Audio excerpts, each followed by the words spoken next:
moment and acknowledge our current Safety Board Chair, Chair Hamidi, who has joined us today. And I know, as we all know, the NTSB has taken its own independent look into many of these same issues. And we are appreciative of all the work that Chair Hamidi and her incredible team does. And so with that, I'd like to ask Chair Hamidi up to have a few words before we get started with our panel.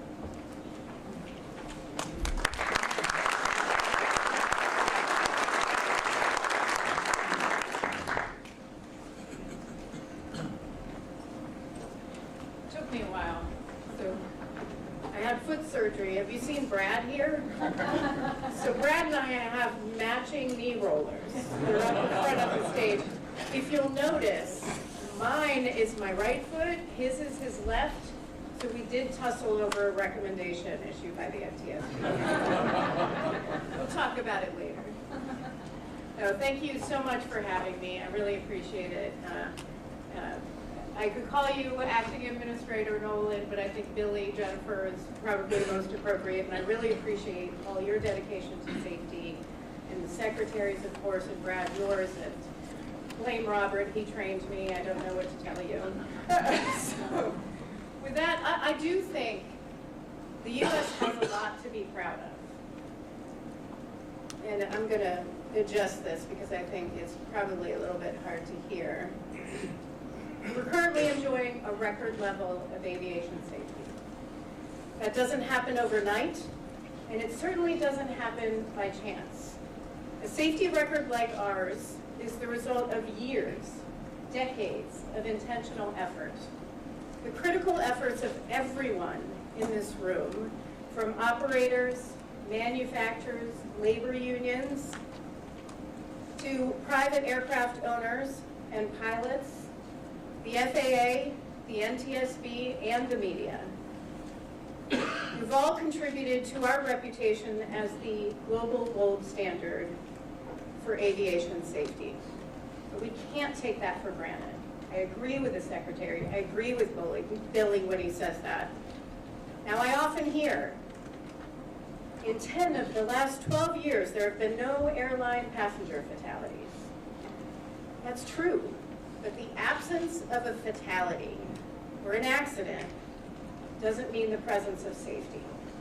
Let me state that again. The absence of a fatality or an accident doesn't mean the presence of safety. There's always more we can do to improve safety, and we can't forget that. And we can't forget those who did die. Because people did die in some of those 12 years. Not just in Part 121, also in Part 135, Part 91. The NTSB never forgets, not a single life lost. Zero is and always will be our goal.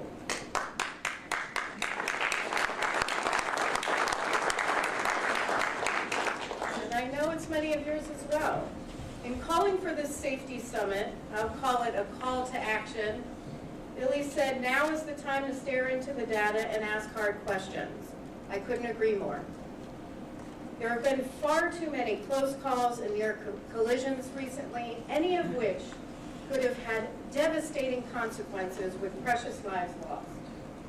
The NTSB is currently investigating 6 runway incursions since January, including one at Austin where the aircraft came within 100 feet of each other, endangering the lives of 131 people on board 2 aircraft.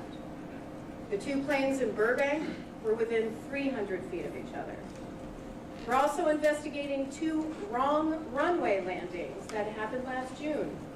One was a cargo plane in Tulsa with 2 crew members on board. The other was a passenger flight in Pittsburgh where 174 people were at risk. And we're investigating 2 significant events that occurred in December on the same day, both in Hawaii.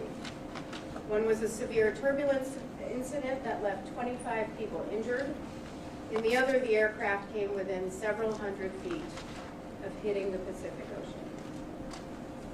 These recent incidents must serve as a wake-up call for every single one of us before something more catastrophic occurs, before lives are lost. Too often, We've seen the federal government and industry act after an accident, after lives are lost, once the headlines are made. Congressman Obastar, who was my boss and a big champion for aviation safety, called that the tombstone mentality. Our entire mission at the NTSB is to prevent that next accident. In fact, that's why we look at incidents, which is especially important in this pivotal moment, and it is a pivotal moment. This is a real challenging time for the industry. The industry is ramping back up from the pandemic, during which a number of people, including my friends, were either retired or were laid off. A new workforce is coming in and needs to be appropriately, adequately trained. Some who were out during the pandemic also need retraining. And our airspace, already the most complex in the world, is about to get even more congested. Drones, advanced air mobility, even more commercial space launches and reentries. There's a question I'm often asked when I give speeches. What keeps me up at night? What keeps me up at night is the next family that I have to talk to when we go on scene to investigate an accident. It's that next family. It's also the investigators that I talk with on scene who say, we've seen this before. We've issued recommendations on this. They haven't been acted upon. Those recommendations could have prevented this. It's heartbreaking, and it's especially heartbreaking for our investigators when they see that. Now, the NTSB has issued 7 recommendations on runway collisions that have not been acted upon. One is 23 years old and still appropriate today. On technology warning pilots of an impending collision. How many times are we going to have to issue the same recommendations over and over and over again? When we do, and sometimes we get the response that it costs too much. I'm very passionate about safety, so I'm going to ask you to think about this. What is too expensive? Think about your loved ones. Do they deserve a price tag? Your spouse, your children, your best friend, your mom, your dad. That's who we're talking about. Now, the NTSB held a forum in 2017 on runway incursions. The FAA, industry, and labor made wonderful presentations, with the FAA highlighting pilot deviation and ATC communications as key concerns. We came out of that forum with everyone calling for better data and implementation of technology that would prevent runway incursions like ASDX and ASSC. So where are we 6 years later? What's happened? We have the data. We have the data. We know that there are about roughly 1,500 to 1,700 runway incursions annually. We know the vast majority of those are low to no risk, but there are some that are risky, and it only takes one. ASDX is only at 35 airports today. ASSC is at 8. Speaking of runway incursions, the 6 from this year that I mentioned earlier all have one thing in common. The cockpit voice recorders were all overwritten. Right now, you know that the CVRs only need to record 2 hours of audio before they're overwritten. We've recommended 25 hours. 25-hour CVRs don't just help all of us learn from accidents and incidents, it helps operators improve safety. The fact is, Europe has mandated 25-hour CVRs on new aircraft for over a year. We should do the same. We've also recommended that we retrofit certain in-service aircraft with 25-hour CVRs.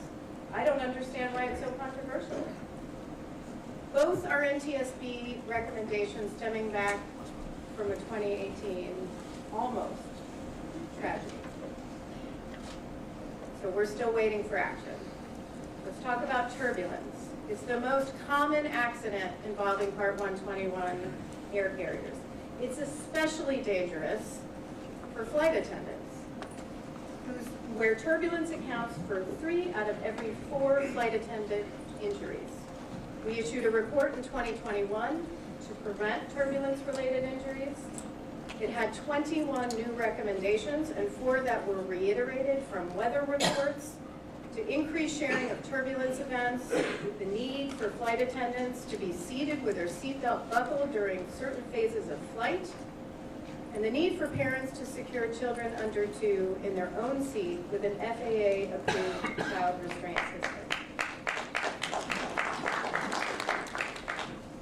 All 25 turbulence recommendations remain open. Addressing these and so many other issues is how we make our skies safer today.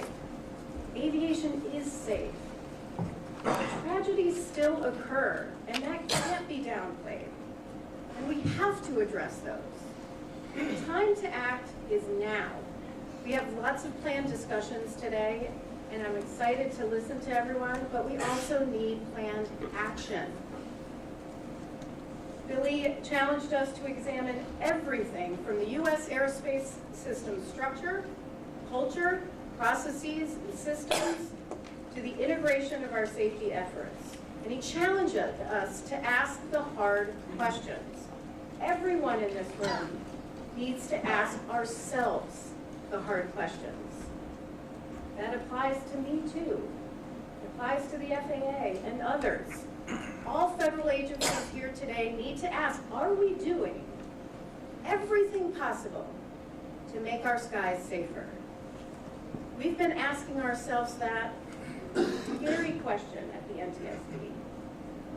And over the past year, we've been holding a series of safety summits of our own where we invite stakeholders from all modes of transportation to give us frank and candid feedback about how the NTSB is doing.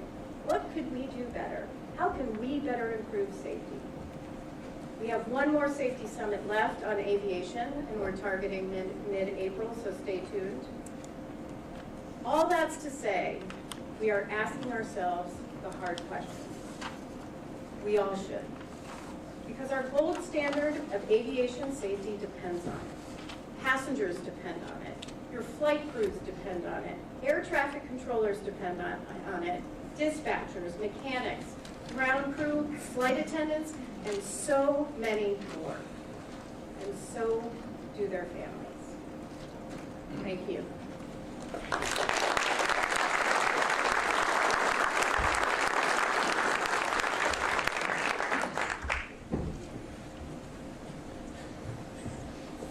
Thank you, Chair Hamid, for those words and reminding us what's always at stake here. I want to say to the audience, to the flying public, that our system is indeed incredibly safe. If we were to pull down this graphic there and that was just a whiteboard, part of what you would see, if I were to throw 5 dots up there, you would certainly notice that. In the time we've been sitting here today, we have flown just over 3.2 million flights this year today. On any given day, we have 45,000 flights with 1.7 to 2.4 million people, nearly 1 billion enplanements per year. Our system is incredibly safe. But that is not by accident, pardon the pun. It is because we are willing to stare into everything that we see and say, is there something that we missed? And you look around this room and the set of stakeholders here, it is because we're all willing to continually ask ourselves the questions. So I really appreciate the chair's points there, and we're really looking forward to an engaged conversation. Before we get started, I want to just introduce our panel today for everyone, and before we invite them to the stage. First, we have Captain Jason Ambrosi. He's the president of the Airline Pilots Association, which represents more than 67,000 airline pilots in the United States and Canada. He's a qualified and current pilot flying the Boeing 767 International at Delta Airlines. Jason began his flying career as a regional pilot at Southeast Airlines, hired by Delta in 2000, just 18 months prior to 9/11. and he was among the many pilots who were furloughed after the attack. Captain Ambrosi is also an active general aviation pilot and a certified flight instructor for single and multi-engine aircraft, instrument and rotorcraft, and helicopters. Man, after Maryland Hard, I fly the 767 for helicopters for airplanes, so welcome, Jason. Nick Callio is someone very familiar to the aviation world. Since he joined what was then the Air Transport Association in 2011, Nick has made indelible changes, not only on the organization he now leads, but on the industry he now represents. Prior to coming to the aviation industry, Nick had already led a distinguished career. I won't go through all of it, we'd be here all day, but among other things, he led the worldwide government affairs for Citigroup as part of their senior leadership team. Nick also served as the White House liaison to Congress under two presidents, George H.W. Bush and George W. Bush. Nick is a native of Cleveland, Ohio, and has received many honors and recognition. Thanks, Nick, for being here today. Tom Copley is the president and CEO of American Association of Airport Executives. Founded in 1928, AAAE is the world's largest professional organization representing the individuals who work at commercial and general aviation airports. AAAE's 9,000 members represent more than 850 airports and hundreds of companies and organizations that support the airport industry. Todd is only the third CEO in organization history. If I do the math, that's about 30 years each. That's a lot of time. He joined AAA in 1991 prior to becoming CEO, was responsible for overseeing the association's interactions with Congress and the executive branch. Welcome, Todd, today. Rich Sanchez is serving his first three-year term as the 7th president of the National Air Traffic Controllers Association, or NACA. He was elected by acclamation and took office on September 1st, 2021. As an air traffic controller from Washington Air Route Traffic Control Center, Rich previously served as NACA's National Executive Board as the Eastern Regional Vice President from 2018 to 2021. He began his career as a controller in New York in 1997 before transferring to Washington in 2001. Rich has spent most of his career serving NACA and its members, including 4 terms as Washington Center Facility Representative prior to being appointed as the alternate Eastern Regional NEA Vice President. So, Rich, welcome. Became the president and CEO of the National Business Aviation Association in Washington, D.C. on September 2004, September 7th. Prior to joining the BAA, Ed was president and CEO of the General Aviation Manufacturers Association, or GAMA, for 8 years. In 2001, Ed was appointed by President Bush to serve as the member of the Commission on the Future of the U.S. Aerospace System. He's also former chairman of the FAA's Management Advisory Council. Ed is currently a member of the Board of Directors of the National Aeronautics Association, and serves on the Aviation Advisory Board for the MITA Corporation. Welcome, Ed. Mark Black serves as President and CEO of the Regional Airline Association and has led the organization since February of 2015. In her role, she leads an industry trade organization representing 18 North American regional airlines and 80 associate members. With more than 2 decades of experience in policy, strategic leadership, business development, and management, Faye has served the RAA since 1998. She was formerly Senior Vice President of Government Affairs. Faye is a member of the Transportation Research Board Standing Committee on Commercial Airlines and was appointed by the U.S. Department of Transportation Working Group on Small Community Air Service in 2017. Thank you, Faye, for being here this morning. Which brings me to my co-moderator for this panel, former NTSB Chairman Robert Sumwalt. Robert is currently Executive Director of the Center for Aviation and Aerospace Safety at Embry-Riddle University in Daytona Beach. He previously served 15 years as board member, vice chair, and chairman of the National Transportation Safety Board. While at the board, Robert was a fierce advocate for improving safety in all modes of transportation. He was a pilot for 32 years, including 24 years with Piedmont Airline and U.S. Airways. He accumulated in excess of 14,000 hours. Following his airline career, Robert managed the corporation aviation department for a Fortune 500 energy company. He chaired the Airline Pilots Association Human Factors and Training Group and co-founded the association's Critical Incidents Response Program.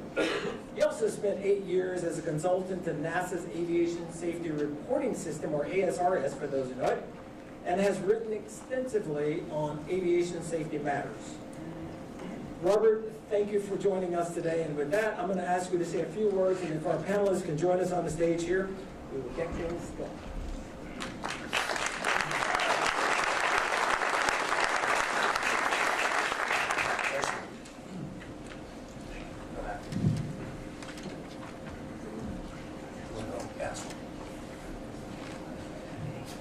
Billy, thank you. I really did have some things to say, but frankly, it's all been said already. So anyway, great job, Jennifer.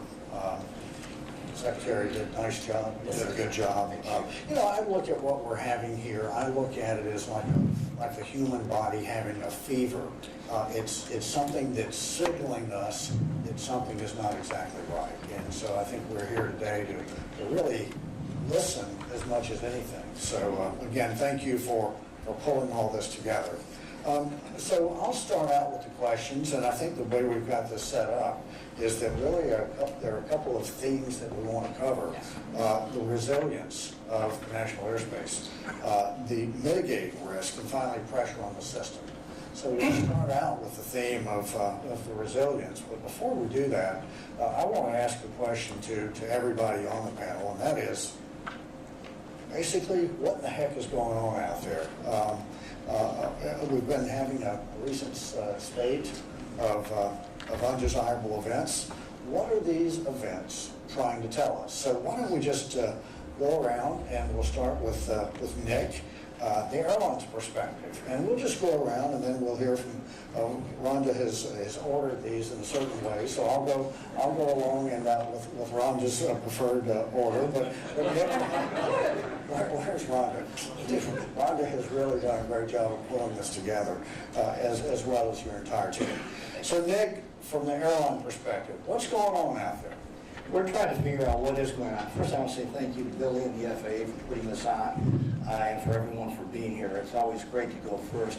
I thought you were going to ask me what kept me up at night. I was going to say stay down here. Anyway, look, we're in a constant, we have the safest system in the world for a good reason. There's constant self-evaluation always going on. Our members look at operator data, aggregate data, and then incidents like that occurred. I don't want to speculate a lot on what's happening there because they're all under investigation, and we're all trying to determine what is going on. Is this a trend? Is this a pattern? And if so, what is it that we could find out to use as predictive tools to stop it? So that's partially why we're here today. I think the breakout sessions will probably get into that in a little more detail. Great, thanks. Faye, from the RAA perspective. I think I want to echo what Nick said, and I also, I'm incredibly admiring of the fact that we're all here today. The last time we had a safety call to action was after a series of accidents, and today I give you all the credit because we're here after a series of incidents, and I think that shows us how far we've come on our journey. We all talk about this as safety is not a destination, it's a continuous journey, and we've made a lot of progress, but it also serves as a warning call that we can't allow ourselves to become complacent. I think a large part of the reason that our system is so safe today is that we don't guess. We wait for the data, and we all are waiting for the data, but we don't need the data to tell us that the system, as you said, Robert, the signals are blinking caution for us, and we do well to heed that. And so as we wait for those facts and the data to come out, I think we don't need to wait to redouble our standards of professionalism and professional standards across the industry and work together in partnership to see how we can continue to advance further. Thanks. So we've heard from the major carriers, we've heard from the regional carriers. We're going to turn now to the airports. Todd? Thank you. I'd echo Nick's comments on thanking everybody for being here. Thank you, Mr. Administrator, for pulling this together. I see in the audience former Administrator Huerta, also very committed to safety over the course of his tenure in leadership. Thank you, Michael. The system is safe, and we need to pay very careful attention always to hit that 99.99999 level of safety. One of the challenging things that I think we'll talk about a little later is this ramp up in the workforce, where we have lots of new entrant workers into the system, lots of folks who exited for a period of time and have come back, and all of those folks need training, either as first-time people in the system or folks who need that muscle memory to kick back in after a period of being away from the system. So we're very focused, airports are very focused on training, on workforce issues, and I hope we'll have a chance to talk about it. Fantastic, thank you. Jason was a pilot for many years and did Alpha Safety work for 17 years. Love to hear your perspective. Well, first, thank you for that, and thank you, Billy, for putting this together. It's needed. We are at the safest time in history right now. A lot of good work came out of the 2010 bill after the Flight 3407, and we continue to march forward.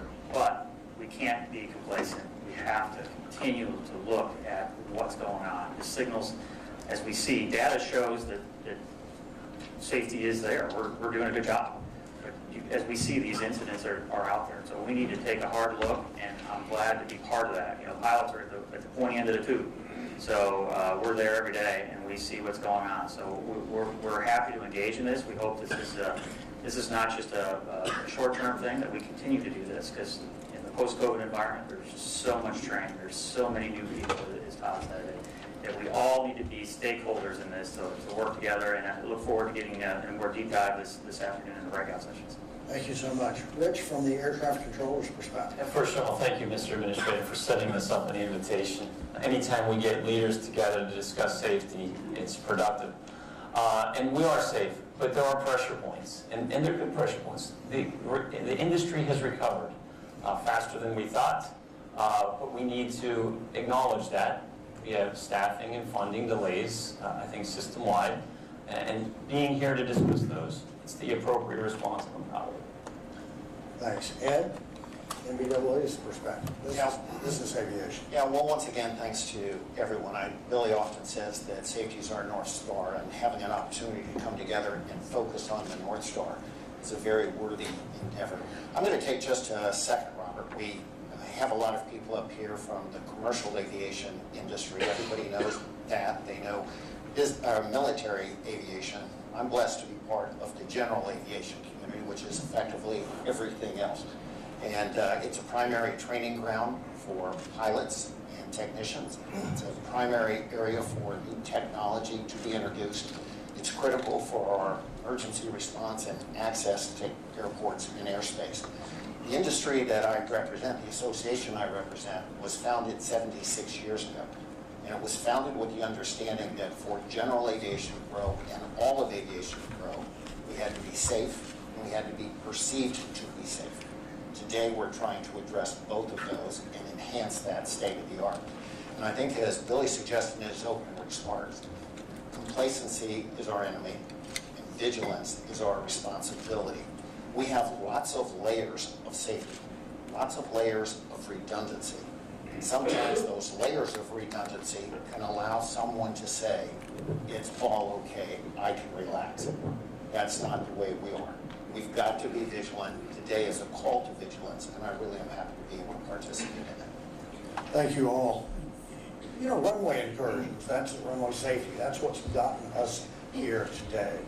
But are there other things? Are the runway incursions, are they just symptomatic of other issues that may be in the system? Any thoughts on that? Are there other things that we need to be paying attention to?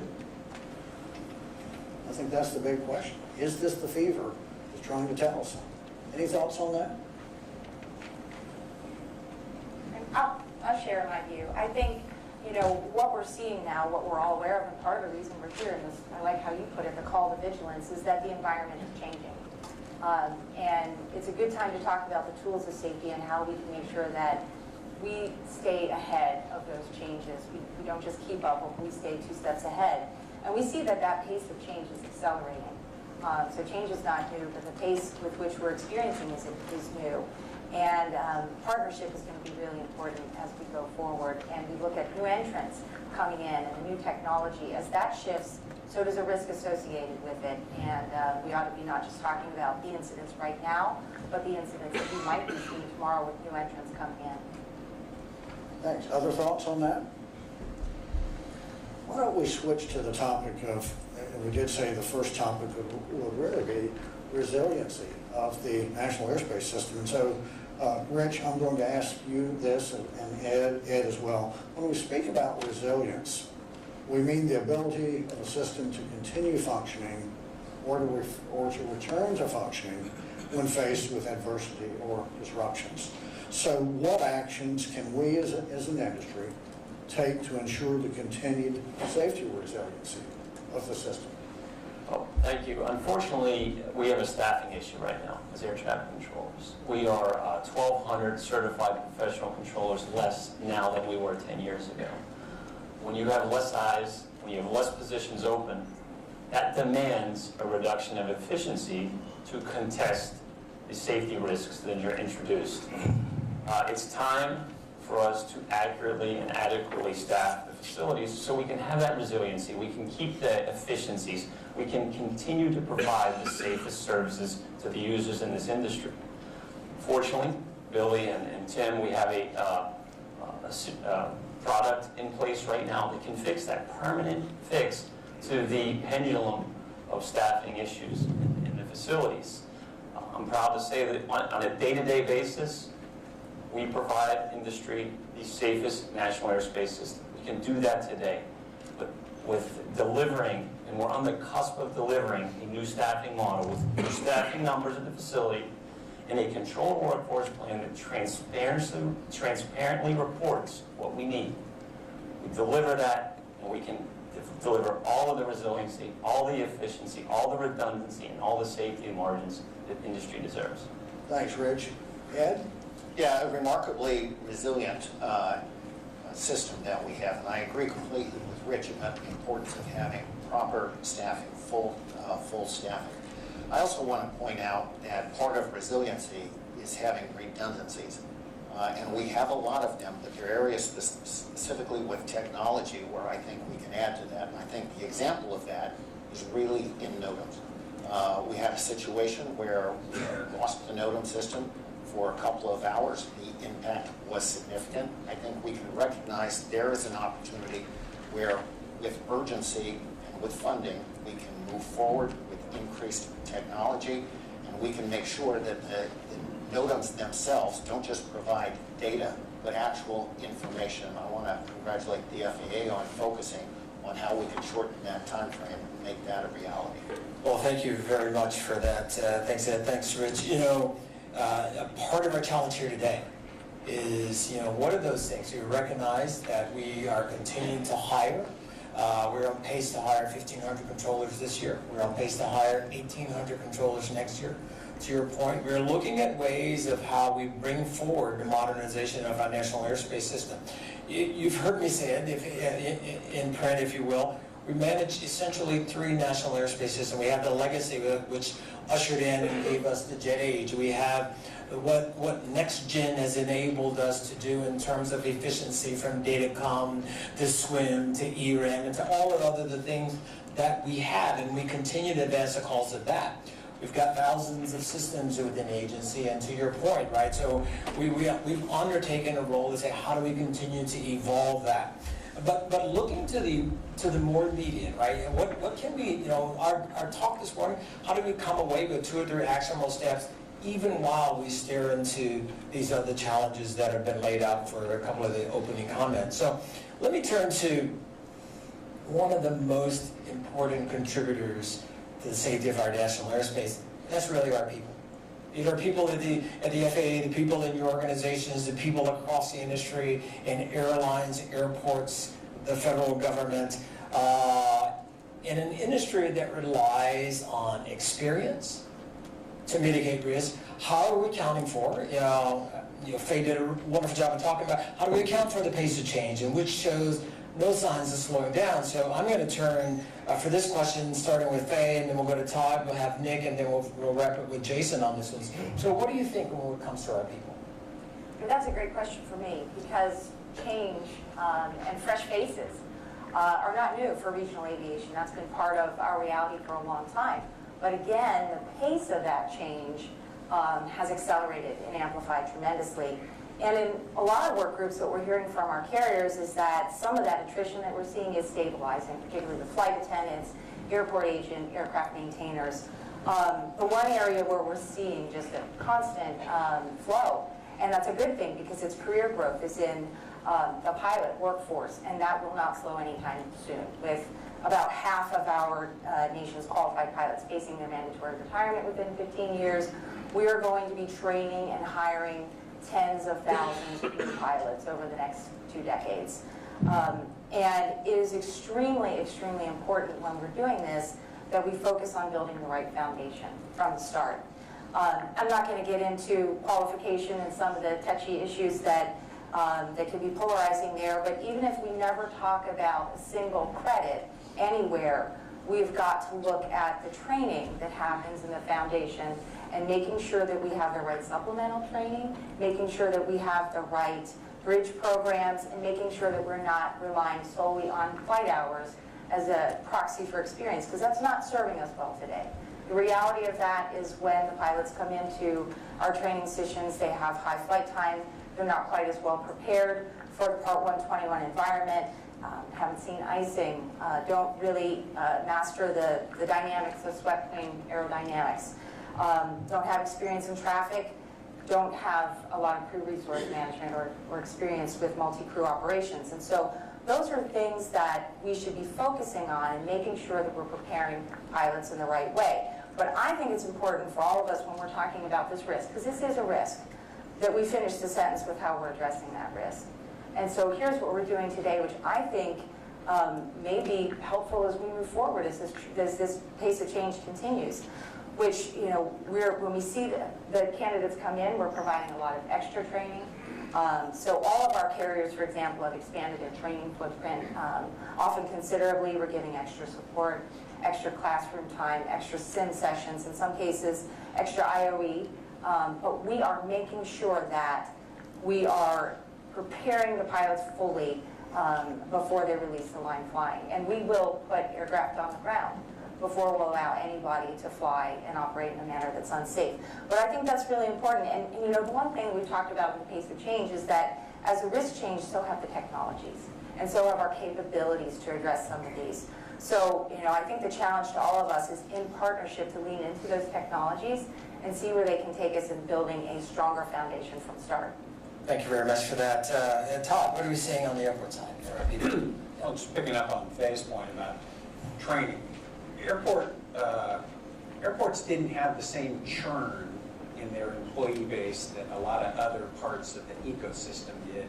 In order to receive the COVID relief funding, airports had to keep 90% of their team in place. But we have seen with a lot of the tenants, contractors, partners that we have at the airports, an awful lot of churn there. And so training and getting everybody up to speed ends up being super important in our view. That's a lot of what AAA does. I want to turn it into a AAA commercial, but since 9/11, 1,700 safety-related courses that we've produced. 372 airports have computer-based training. We have classroom training. It's impossible to overtrain in this environment, I would suggest.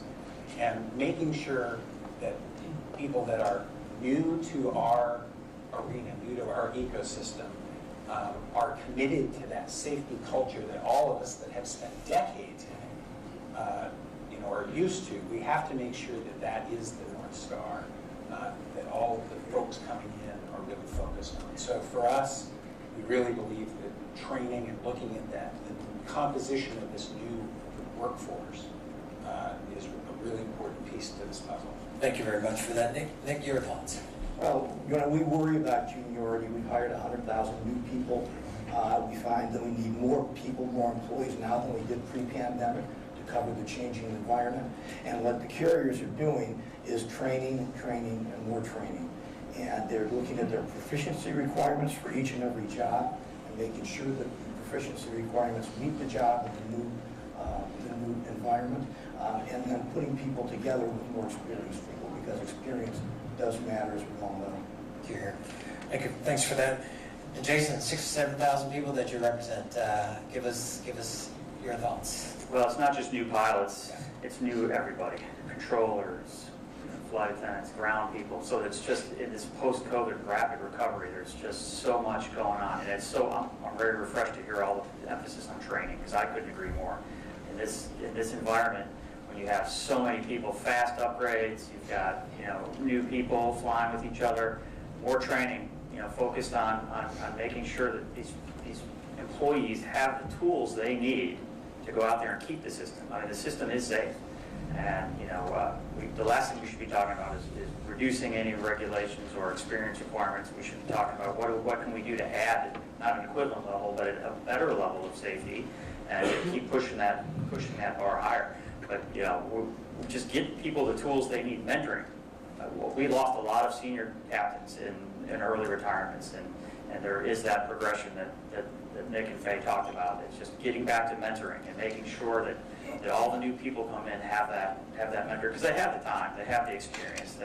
It's just that they're in a new job, they're doing something different, and all these new people together need to be able to have the experience of the old salts out there and say, hey, look, what was it like back in the day, and what can I glean from this, and so on. So mentoring, I think, is something that can come out of it. Yeah, I couldn't agree with you more. I do want to just take a moment to give a shout out, because you recognize we've talked a lot about the airports, and certainly what we see on the flight deck. So I want to give a shout out to Sarah Nelson, who's in the audience with us this morning, president of AFA. Huge constituency there, that it goes beyond the flight deck door there, and I know there's a lot of work involved in this space, and so I really appreciate that. I'll be curious later on, I know we'll get to it, when we think about the robustness of SMS is out there for airports now. I know we got a later question on that, but as we think about it from this whole community perspective, I wonder how well the SMSs are capturing when we think about training, just the volume of data we have with our reporting programs,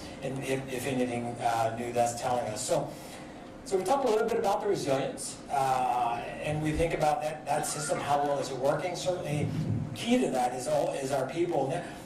But going to the pressure. So I've heard newness. I've heard training. I heard post-pandemic, we've had some significant numbers of retirements. And so as the flying has come back with the vengeance, so to speak, and I think we're closing in on near 2019 numbers, at least the numbers I see virtually every morning when I come into the office. So we think of pressures on the system and how we as a community collectively take ownership of that and have an understanding about what the risk is to the system.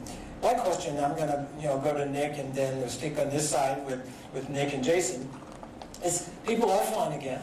We're back to those numbers, and maybe that comes with its own set of challenges. Are we putting too much demand on the system? And if so, what pressures are we putting on the system that we think might be reducing our safety margins? So, Nick, back to you. I don't think we're putting too much demand on the system. Right now, we are getting back to 2019 numbers, but we are flying 10% fewer flights a day than we did. And that's because we've had to adjust our schedules to meet the demand and make sure that we're not putting too much demand on the system. I think that's important. We're going to continue to do that going forward in collaboration with you, which we have to do, we do on a daily basis. I would like to make one more point, though, which kind of goes back to the resiliency. 17 organizations, including A4A and everybody on this stage, sent a letter to Congress last week saying that we needed to adequately fund the FAA. There needs to be funding for staffing. There needs to be funding for technology. And right now, we're not meeting that demand, and that's what we're going to have to do to modernize the airspace and meet all these new demands that are coming on, whether it be new entrants or old entrants. There's a lot that can be done. But, your budget can't be used almost solely for operations and Band-Aids. You've got to have more money, and Congress has to make that investment. Yeah. Thank you for that. I will say, on the Hill a couple of times, and Nick, you've been on the Hill many times. I took to heart that, there's a level, there's an energy there about how we support and how we ensure that we continue the journey of modernization, that we, the agency, have the tools we need, and collectively we can all meet the demand. I know the industry continues to invest billions and billions of dollars. We're doing our side, and having that consistent, stable funding is important to us. Jason? Yeah, look, so in the recovery, no one forecasted the recovery being quite so fast. So yeah, the airlines, in my opinion, brought flying back too fast. But so we saw a lot of cancellations. My carrier was part of it. Other carriers have been part of that. There was bringing it back because there's such a training backlog. Airlines displace pilots, and it takes a long time to train a pilot for a reason. Every time we switch seat, it's a lengthy process, or aircraft. It creates a delay. Not knowing when the recovery is going to happen, airlines displace pilots, and now it's going back the other direction. There are more pilots than ever, especially at the largest airlines, but we're not operating the amount of flights because of all that training backlog. So that puts a stress on the system. But I also add that distractions are putting a stress on the system. So we're dealing with all the new people. We're dealing with getting people back in the seats where they need to be, but then distractions like 5G, right? So pilots are dealing with, am I going to be able to shoot this approach at this airport? We're dealing with stuff like that, the NOTAM issue. Dealing with, any number of other things that are not having enough technology. We talk about technology. Jim spoke about getting these things in place at airports. Some airports have, the protection systems to back us up. Pilots love technology. Nothing replaces two well-trained pilots in the cockpit at all times, at a minimum.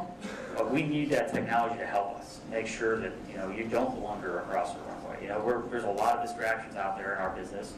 Sometimes it's something as simple as an airline changes a procedure and does it via memo.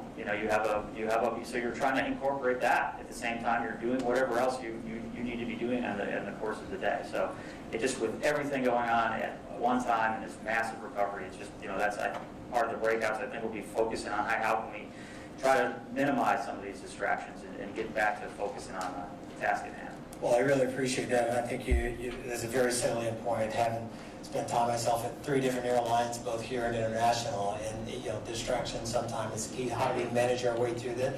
And we've talked, this incredible period of change, but the constant, I think we can admit, has always been strong professionals. That that checklist, that procedural mentality that we know. The old adage for pilots is, where am I going, and how do I get there, and what might be in between me and there. So there are lots of things. So I really, really appreciate the point. So we're back to you. Yeah, thanks so much. Rich, I'd like to ask you this, and Todd, you as well. How can investment in airport and air traffic infrastructure play a role in increasing the industry safety record? Yeah, well, I think Nick and Jason just hit it right on the head. We need tools, we need technology, we need funding. There's a synergistic approach to getting that technology in the hands of professionals that can utilize to increase safety margins, efficiencies, and help the industry. We haven't had that, quite honestly. We're fix on fail right now. You see it in the NOTAMs, you see it in the CID issues, you see it in some of our radar systems, and that's not a way to run with resiliency and redundancy and safety margins and efficiencies. We can get there. Obviously, some of our lower level facilities are being adjusted better for us right now, but the ergonomics and the studies and the technology increases, they need to be increased and escalated so that we can get the best tools for the NASA. Yeah. Now, we heard Jennifer mentioned ASDX, 35 airports. What are your thoughts on that? There are 35 airports, but I believe there's no parts to replace broken. So there are 35 airports, but we have airports right now that don't have a service as the X because we cannot fix them. The fix on fail doesn't even work there because they're not supported anymore. We need new systems, new funding, new technologies. Thank you. Yes. So, Todd? Well, I agree with what Rich said and what Nick said earlier about the need for funding. As it relates to airports and on the ground, FAA has basically 4 kind of buckets of money for airport projects: safety, security, capacity, and noise projects. Safety, having always been and will be the #1 priority for the FAA in terms of funding projects. critically important, whether that's new runways and new taxiways or rehabbing runways and taxiways, whether that's dealing with deconflicting aircraft and ground vehicle movements, dealing with reconfiguring, geometry so that you have less runway incursions in the airfield. All of those things are absolutely critical to be funded. And the challenge that we habitually face is that the needs in the system are so much greater than what the federal government has been able to support. Even with the new stream of funding that's come in from the infrastructure bill, inflation has eaten away at that. Whether you're trying to buy a piece of ATO technology or a construction project at an airport, your purchasing power has diminished dramatically over the past several years. And so again, one of the challenges that we need to keep a close eye on is how do we fund all of these projects in an environment where the purchasing power is not as great as it should be, and Congress hasn't been able to supply the money that it needs to make sure that we have all of the safety, security, capacity projects. So if I could, what I would add, I want to bring us back sort of to the immediate, right? If you look at these 6 events that the chair spoke to, right? None of those are really related to immediate funding, right? You've got 2 trained pilots on the flight deck. You've got two airplanes that take off without a clearance. You have people that verifying what runway am I turning on, right? Is that a basic blocking and tackling? Is that a fundamental? I don't know, something for us to think about. But I absolutely agree, and we'd agree that long-term, collectively what's being done on the industry side, what we're doing at the FAA, and just take it from the whole of government, right? That we are ensuring that we keep pace. We're incredibly complex, and there's no place in the world. The next closest, if you just look at it from an air navigation provider, the next closest is Nav Canada, and they're 10th our size. A 10th our size. So, this isn't about beating the drum that we are doing bad. This is a period of time, since 2009, for commercial passengers, we have flown in the U.S. the equivalent of the world population in that time. So we'll just take a moment to think that, but that doesn't mean we take any of this for granted, right? Our goal is to continue to steer into it. I would like us to think of, how do we, what are those kind of, some concrete action steps we can take, certainly for us within the agency, and we all have an ownership stake, and I love, Jason, what both you, Todd, and Nick have said about this. Going to, a question I want to toss to both to Ed and Faye is, every day, both of you watch the system from your own unique perspective. And within your organizations, we want to ask these hard questions. So from both of your perspective, where do you think we're most vulnerable? Well, I think across the system, we're vulnerable to complacency. And exactly as you said there, Billy, basic blocking and tackling, that commitment to be vigilant every day is really important. Now, we've talked a lot about the importance of training, and I think that's something that every one of our organization is very outgoing about. At NBAA, for example, we hold safety stand-downs for single pilot operations, participate in safety stand-downs for more complex operations. We have a safety committee that operates. We systematically participate in things like the General Aviation Joint Safety Team. So I think part of what we need to do is to make sure that we are facilitating communication, understanding, and engagement.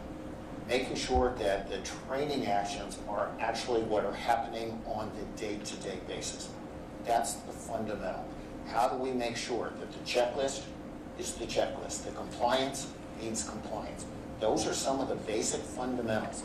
And as fully emphatically as we can support all of the comments that have been made on the importance of funding, I do want to make sure that we're underscoring the point that you just made. We're the largest, we're the safest, we're the most efficient, and we're the most diverse air transportation system in the world. And the only way we keep it that way It's by that constant vigilance, every day communicating how do we get better. Because just as Jason said, sometimes the environment in which we're operating in changes. 5G is brand new. That wasn't something we put into the environment, but it is part of our environment. So there are things where we need to recognize things are changing around us, and it's up to us to keep up with every one of those changes. And Administrator Nolan, if you had asked me that question first, I would have also led right with complacency. So I'm just going to build on what Ed has said, and maybe go into, how do you assure that complacency? Because as you said, it's got to be all of us working together. And the safer our system gets, the more seductive it is to think we're safe enough and we've reached our destination. So how do you continuously focus on, how do you avoid thinking that what seems safe may not be? And as Chair Hamady said, the absence of accidents is not necessarily the presence of safety. And I think it involves buy-in. I think it means that we don't issue these directives top down, but that they come bottom up, side to side.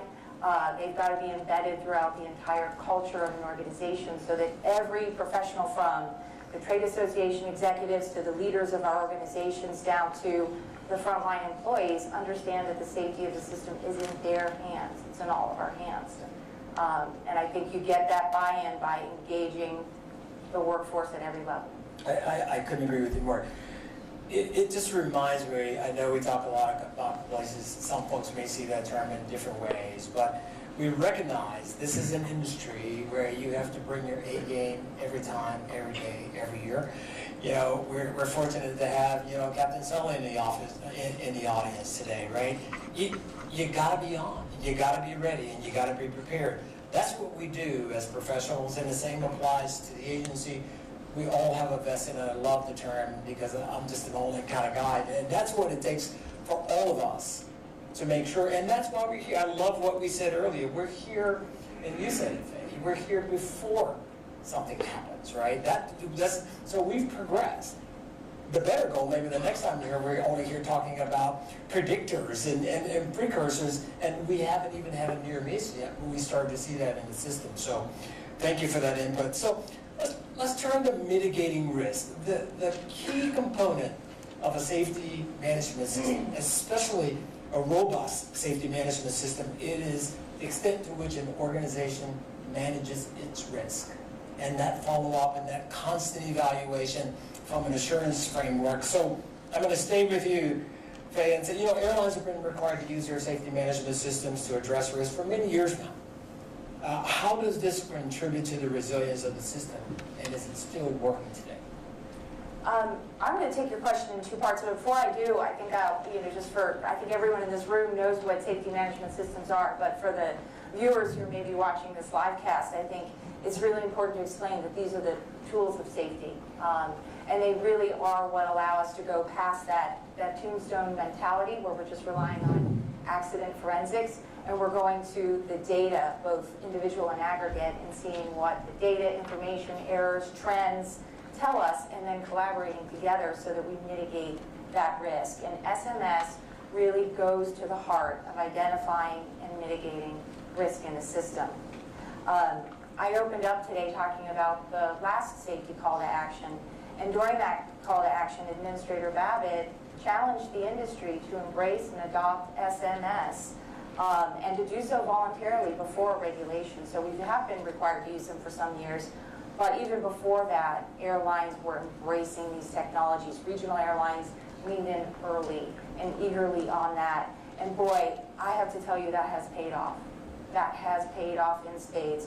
There is no single program that does more to advance our safety today than SMS, and it is absolutely crucial that we nurture them. And I think that gets to the second part of your question, is are they still working? SMS is a system, right? But it's a system that's made up of human beings. And it's only going to work as long as the human beings in the system feel safe. They feel the data is safe.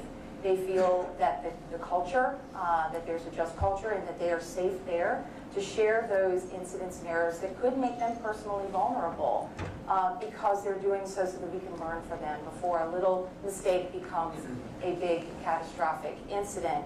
I know that, carriers from time to time need to refresh the SMS programs. We shouldn't just have them on the top shelf. We need to constantly take them out and refresh them, to have retraining at all levels, from the executives down to, again, the frontline employees, and ensure that it's well understood and embraced, again, emphasizing that system safety is in all of our hands. I think going forward, it's going to be key, and I applaud the FAA for advancing SMS to other industry groups. I know that you all will benefit from it the same way that we have, and even in the foundational, the pilot training institutions now too.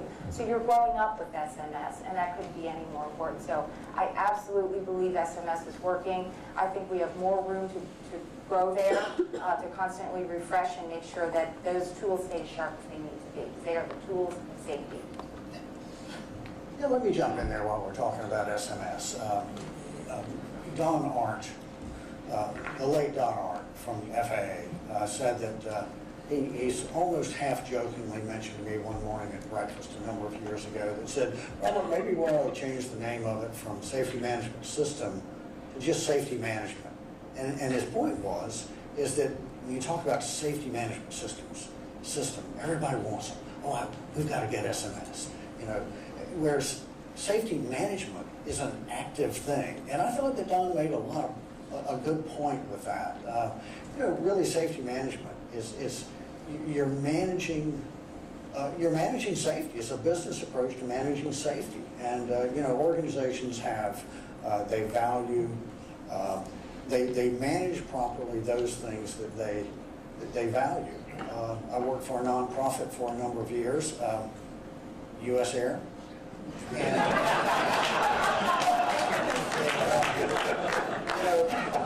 Unintentional nonprofit, but a nonprofit nonetheless. Most people value safety, so therefore value finances. So they put in place mechanisms to manage finances. And why do they do that? Because finances are important to them. They have a chief financial officer. They audit. They have internal audits and external audits.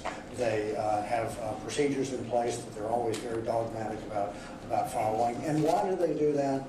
Well, because finances are important to them. So if safety is important to organizations, they should be actively managing safety in the same sense. A chief safety a chief safety officer, internal audits, external audits, procedures, policies, and guidelines that you are constantly following, assessing the things that can be damaging to the organization. So I'm a big proponent of SMS, and so just think of it as a business approach to managing safety. It's an active thing that we're doing. It's not something that we have. So I just wanted to jump in there with that. Well, thank you for that. Great points there.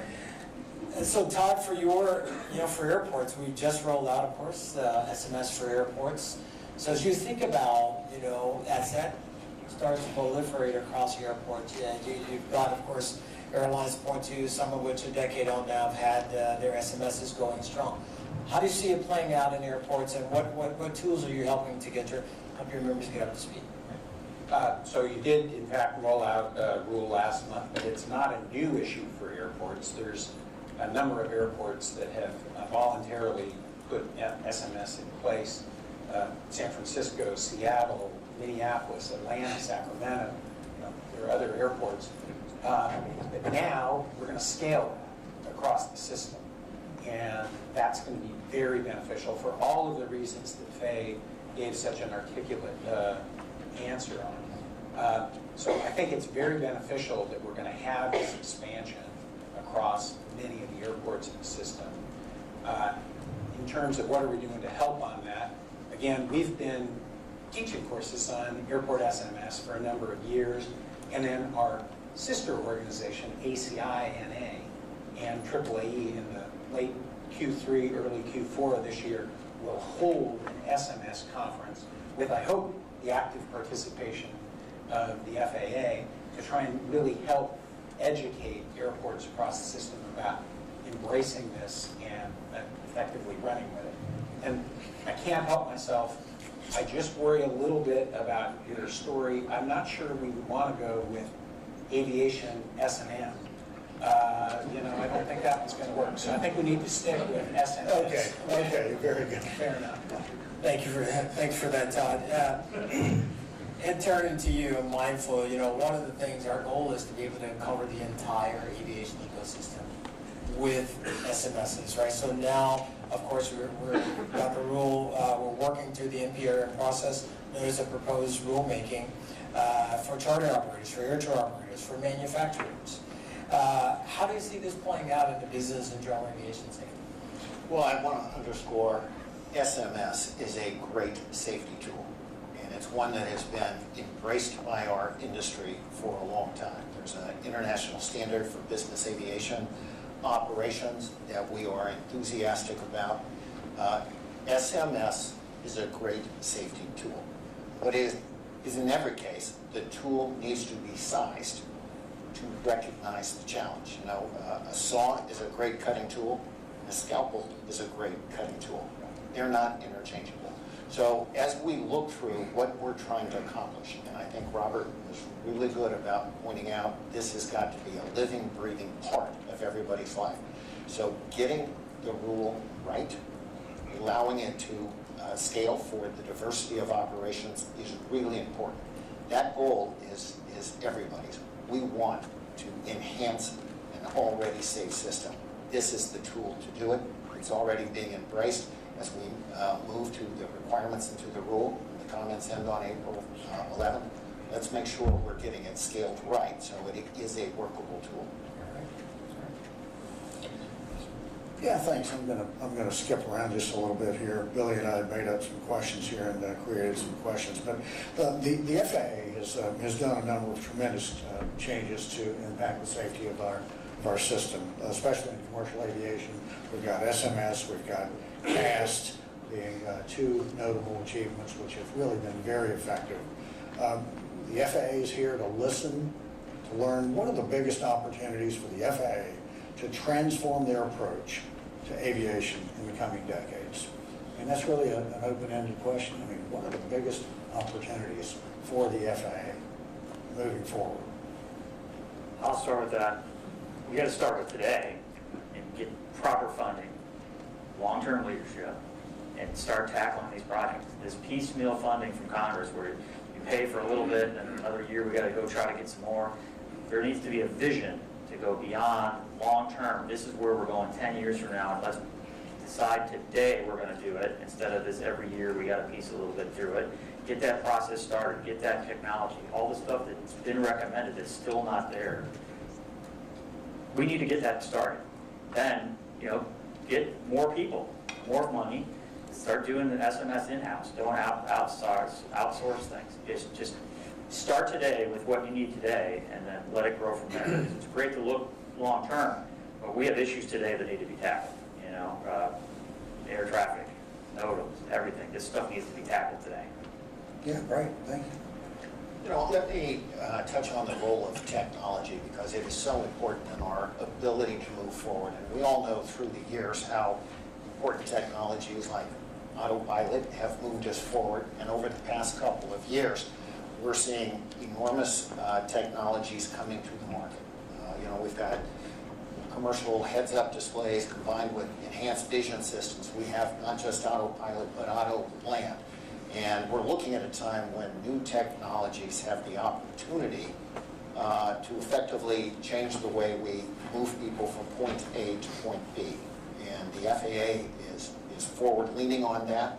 We need to be the world leader, but I think we need to keep our focus. We need to have the people play their part, but there are these technologies that need to come to the market. And we've got to recognize the longer they're delayed, there is a safety impact on that. And I see one of the great general aviation leaders, Colonel Pete Bunce is here. He'll be leading a panel this afternoon. But the number of breakthroughs that have the ability to enhance both efficiency and safety need to come to the market. Keeping that pathway vigilant and adapting to that technology, I think, is really important. Other thoughts on that? I'll add to that. I think we can tie both of those up, the funding and the staffing, but also the securing that the way we get new equipment is archaic.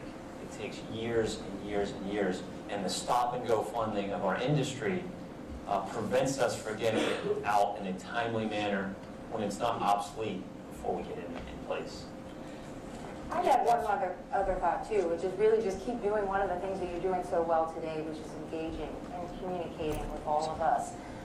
Every one of us have safety organizations behind us, and you and all of your people are routinely there talking with us. You are the regulator, but we also collaborate. And just as we were talking about SMS not necessarily being top down, neither is aviation safety, and a lot of times industry brings ideas to the forefront, and FAA is right there. And I think to Ed's point and Rich's point is as technology advances, being there for the new emerging technologies and understanding that. My son had a teacher who said, we're training kids for jobs that don't exist yet. And we're trying to fund the FAA for technology that doesn't exist yet. And I think engagement and making sure that we stay right there and present with the existing users and the new users are going to benefit us all. Now, let me just say, I'll just put a couple of things. I was at the Renwick Gallery. Anyone should go there during your time here, but there was a sign there that I really like. It says the present is now the once unimaginable future. And then the lights go off and says the present is now the future. We really are living the future, right? And I hope it doesn't come as any surprise to this audience and to those listening, is that we've stood up, we're working on a project called Innovate 28, right? We've got 800 plus licensed drones already in the NASA. We're already thinking through how we enable electrical vertical takeoff and landing. We're working on that regulatory framework. I travel along with our FAA executive team. We traveled the world last year, working with our partners globally. And certainly, for most of them, we are still that bright shining star on the hill, right? Because the rate and the pace in which we move, our ability to work together, recognizing some of the constraints we're talking about, SMS, getting the technology, getting it right. We've got an incredible, setup at the WMG, who's the technical center in Atlantic City. The work there, but it doesn't mean we take any of that for granted. I absolutely agree on ensuring that our funding is consistent, and thank you, Faye, for that, because it is our ability to collectively work together, right? Which is why we say, let's have good conversation, let's have uncomfortable conversation, and figure out, what are the pain points. And yet I want to bring us back again to the immediacy, right? Part of this challenge today was, what are we seeing here recently, just sort of year to date? I know the chair spoke about some events last year. There's an immediate piece here, which I think, lots of us have kind of talked about, and in terms of where we go. I tell you, we within the agency really appreciate the work and the efforts and the input of the global community, because not only does it keep us as honest brokers, but it helps all of us do this job and continue to move forward where we need to. So I couldn't agree with you more. Thanks. Billy, it's noon. Do you want to start wrapping it up, or do you have? Yeah, I think this is the last one here. We've talked a lot, and if everyone sort of think about what we've said today, I'd like to get sort of closing thoughts from each of our panelists. And when you think about what's important to your community of interest, I know you've already talked about some of them. You've talked about what are the things that we can collectively do to assist the FAA, not only in our ability to identify first. Our goal is to move to fully predictive. I mean fully. I'd love to get to a point where you say, you know what, this becomes an academic exercise, but today is not. It is not an academic exercise. 6 near misses. Right? I just want to press the point. 6 near misses. Any one. So we have taken these 6 near misses and treated it as if they had happened. And that's why we're here today, and that's really what makes us a resilient system. So, hey, why don't we start with you? We'll go around and just closing thoughts on what you see, what you hope to take away, not only from today, but maybe from your constituency. What are the steps that we truly can do now in the near term? And I know we're going to explore that more in the breakout sessions. I think that's perfect tee up, because I really do think this is a start. And you said it's not an academic program, and this is something that we really have to take back and meaningfully embed. I think, we should see strong participation, not just in the breakout sessions. We should be meeting again.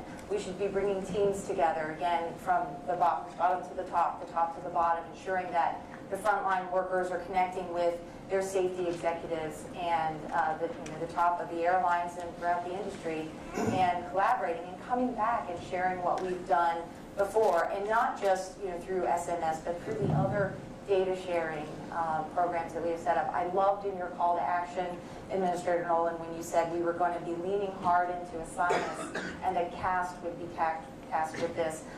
Can't think of two better programs and organizations to help lead us forward, but there are others too. InfoShare, WATS, the World Airline Training Symposium. There are other places where we all come together to talk about some of these pressing issues, and I just would encourage all of us, and I think we're all very committed to this, participating fully and bringing our subject matter experts to participate fully and working as partners on these issues that we have started to identify and will keep identifying and moving forward. Thank you very much. Ed? Collaboration. We have got to have strong communication, coordination, engagement. Safety is an industry responsibility, an FAA responsibility.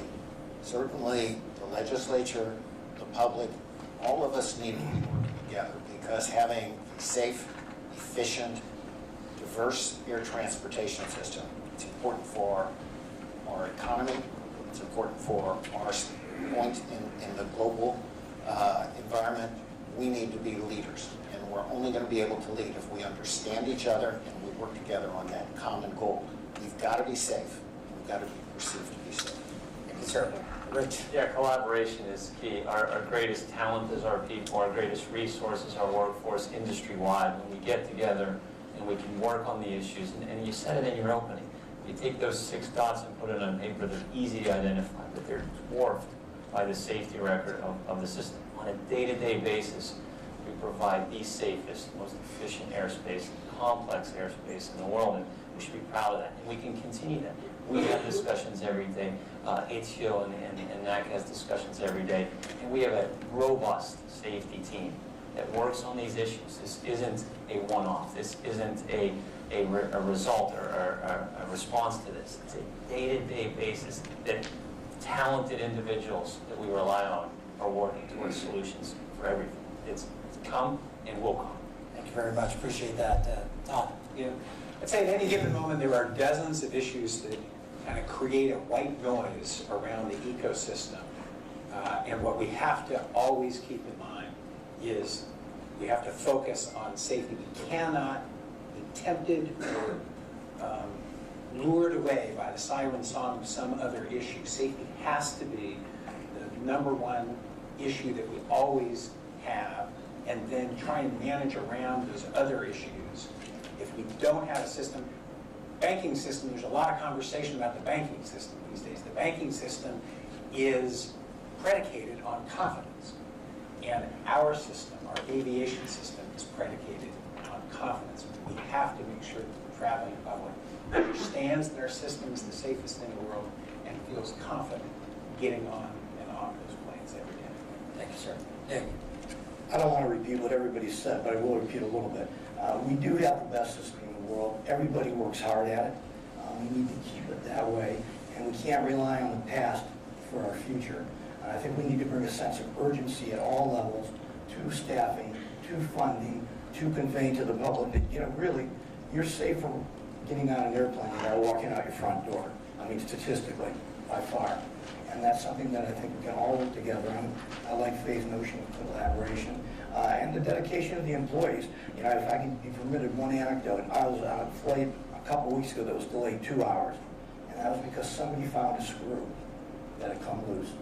And the maintenance people had to get there, they had to fix it, they had to make a report on it, and the pilot was great about explaining all this to everybody sitting on the plane, and then the paperwork had to be cleared to make sure it was right. There's a lot of redundancy in that. That's why we are where we are, and we have to keep the urgency to that every day. Thank you, sir. Jason? Could say you got a screw loose? I'm going to pay for that later, aren't I? I was afraid you think I was talking about you. There you go. Yeah, obviously safety, right?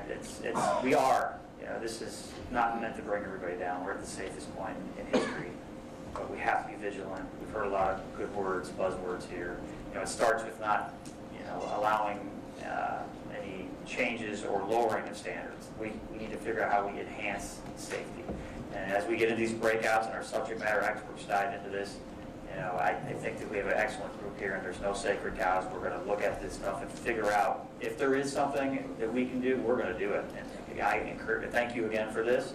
Let's continue the dialogue and keep this as an ongoing thing, because obviously we've talked a lot here about what's going on and all the new people, and this is good. Thank you very much. So Brad Mims, our Deputy Administrator, is making his way to the stage here.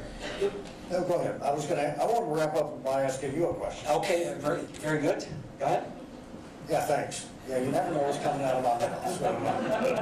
So, Billy, I appreciate that you said it's not an academic exercise, and I think people want to know how committed are you and the FAA, how committed are you for taking the information that we're gleaning today and trying to further improve our system? Well, let me just say on behalf of the 45,000 men and women, professionals who make up the FAA, we are as committed as any federal agency can. We're considered by all accounts to be one of the most admired agencies in the federal government. And it's because we wake up every morning. I'm usually to the office about 6 o'clock every morning. And it's because we wake up every day and recognize that the work we do is the work of ensuring first the safety and then the efficiency of our national airspace system. Never taking it for granted, and realize there's a lot to be learned. We appreciate the officer, the chorus of support around ensuring that we have the funding, that we're moving forward. I take to heart. Quick anecdote, Nick shared. I was going up the elevator this morning. A couple of folks. One lady had been an FAA for 42 years. Another gentleman had been there 37. They said, "Wow, really appreciate the work you're doing. Hopefully you're representing us well." We are here, first and foremost as partners, and first and second as servants, to deliver for the flying public. We are absolutely committed to it. Great. Thank you so much. Thank you very much. With that, could we just give a round of applause to these really great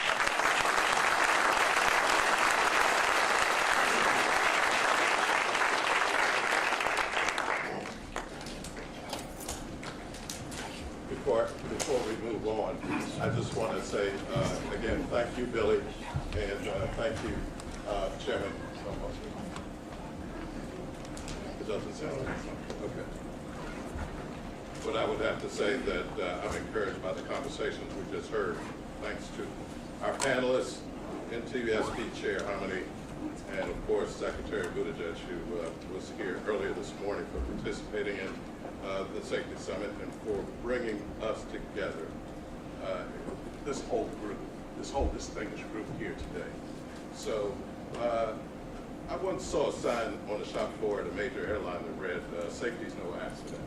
And that really stuck with me, and I think it sums up what we are seeing here today. Now, I had the privilege, and I grew up with a lot of you here in this industry. I had the privilege of serving in the Clinton administration in the 90s when the commercial aviation safety teams were formed. When it was first conceived. And Administrator David Henson had a lot to do with that. He was an early advocate of robust data sharing and voluntary safety reporting culture. The initial conversations were very difficult, to say the least, but it was a very different time in aviation safety, and we knew we had to do something to improve safety. CATS really did change the game. Data sharing and analysis and voluntary safety reporting programs helped us to cut risk by 83% over the first 20 years. We have cut it even further each year so far. There are no questions that today's safety record is a result of the difficult, intentional work that thousands of safety professionals, many of whom are in this room.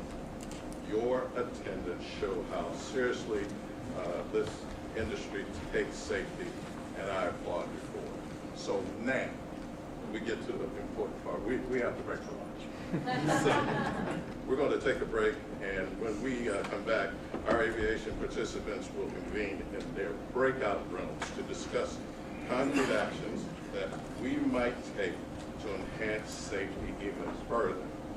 For those of you who will be participating in the afternoon sessions, the MITA cafeteria is open and staffed, or you can find some place of your choosing nearby. We will resume our meetings promptly at 1:30. To the news media and others, we truly appreciate your attendance this morning, because we want the afternoon sessions to be as fruitful as possible. The breakout sessions will be available only to aviation industry participants. The FAA's Office of Communications will provide a readout at the end of today that summarizes the overall direction of the conversations, as well as any other updates that we might be able to provide. Billy indicated earlier that this is only the beginning of what we expect to be an ongoing conversation, and we look forward to keeping you and the American people informed. I just want to take one point of privilege here and thank all of those from the FAA and other organizations who helped put this program together this morning, and who will continue to do what we need to do to address the whole issue of aviation safety as we move forward. So thank you. Thank you for attending this morning.